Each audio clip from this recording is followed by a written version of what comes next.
Hey everyone, and welcome. Today, we are cracking open a story that has touched millions of people all over the world. Seriously, it's a modern classic that's way more than just a good read. It's like a map for finding your own destiny.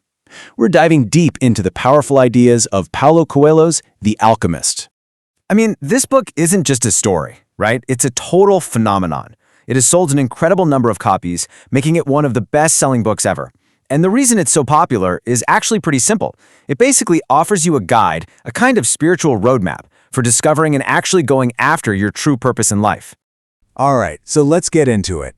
Our journey kicks off in the sunny fields of Andalusia, Spain, and we meet our hero, a young shepherd named Santiago. By all accounts, his life is pretty good. He loves his freedom, he loves his sheep, and he gets to travel and see new places. He's totally content, or at least that's what he tells himself. But then, something starts to bubble up. A dream, and it's the same exact dream, starts visiting him night after night. It's like this little whisper from outside his comfortable, everyday life, calling him to an adventure he didn't even know he was looking for. So the dream is always the same. A mysterious child shows up, takes him by the hand, and just like that, they're transported to the great Egyptian pyramids. And there, the child tells him that a hidden treasure is waiting for him. But, and this is the crazy part, every single time he wakes up right before he can see where the treasure is. It's this haunting, unfinished promise that just pushes him to figure out what it all means. So Santiago decides to figure this out. He goes to a town called Tarifa, hoping an old woman can interpret his dream. He ends up leaving pretty disappointed, totally ready to just forget the whole thing. But then, as he's sitting on a bench, this mysterious old man comes up to him, and it seems like this guy knows everything about him. The old man, who says his name is Melchizedek, the king of Salem, doesn't just say hello. He starts their chat with this really intense and provocative question. It's the kind of question that's designed to make Santiago, and really all of us, rethink how we see our own lives. And the king's answer gets right to the heart of what holds so many of us back. He says the world's biggest lie is believing that we're powerless, that we're just victims of fate. It's the excuse we give ourselves when we're too scared to chase after what we really want. And then Melchizedek introduces this huge idea, probably the most important concept in the whole book, the personal legend. Now, this isn't just a goal or a dream, it's your true calling, your ultimate mission on earth. He says that when we're young, we all know what our personal legend is, and it feels totally possible. Before the world starts convincing us, it's not.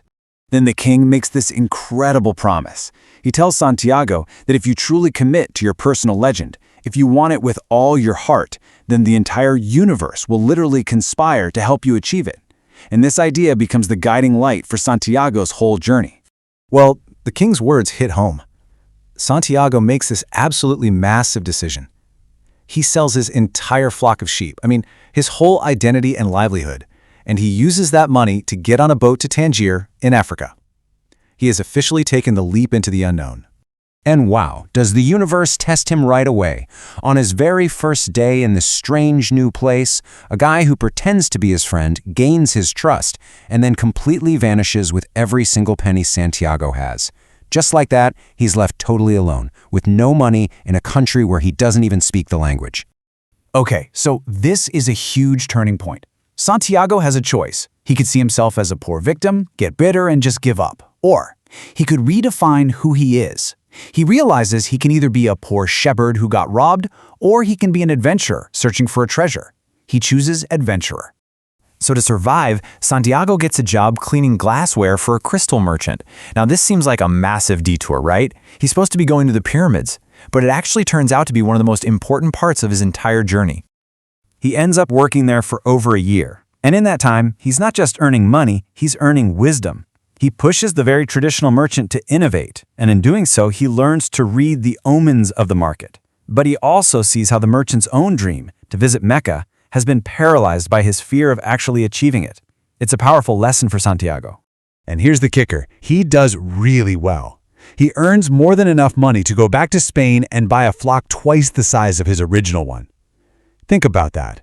The safe, comfortable path is right there, wide open for him. But Santiago isn't the same boy anymore. He remembers his personal legend, and he chooses to keep going, deeper into the unknown. With his pockets full and his purpose renewed, Santiago joins a huge caravan that's heading right across the Sahara Desert. He's finally on his way to the pyramids in Egypt, and this part of the journey is where he's going to learn about the soul of the world itself. As he travels through the desert, he learns about this concept called the soul of the world. It's this beautiful idea that everything, and I mean everything, is connected. There's a universal language that isn't spoken with words, but through things like omens, intuition, and love. And it's the very same force that the old king told him would conspire to help him. But the trip is dangerous. There are tribal wars breaking out all over the desert, and the caravan has to stop at a massive oasis called Al-Fayoum. It's a neutral zone where no fighting is allowed, but they're told they have to wait there until the war is over, which, they're warned, could take years. So it's here in this place of waiting that his whole quest gets turned on its head. One day, by a well, Santiago sees a young woman named Fatima, and in that single instant everything clicks. He finally understands that universal language completely. He realizes that love is a fundamental part of the soul of the world, and he knows, without a doubt, that she is part of his destiny. Meeting Fatima changes everything for Santiago. He thought he was looking for gold, for a physical treasure, but what he finds is love. And really, that leaves all of us with a big question to think about in our own lives, right? Is the treasure we're all searching for something we find at a destination, or is it a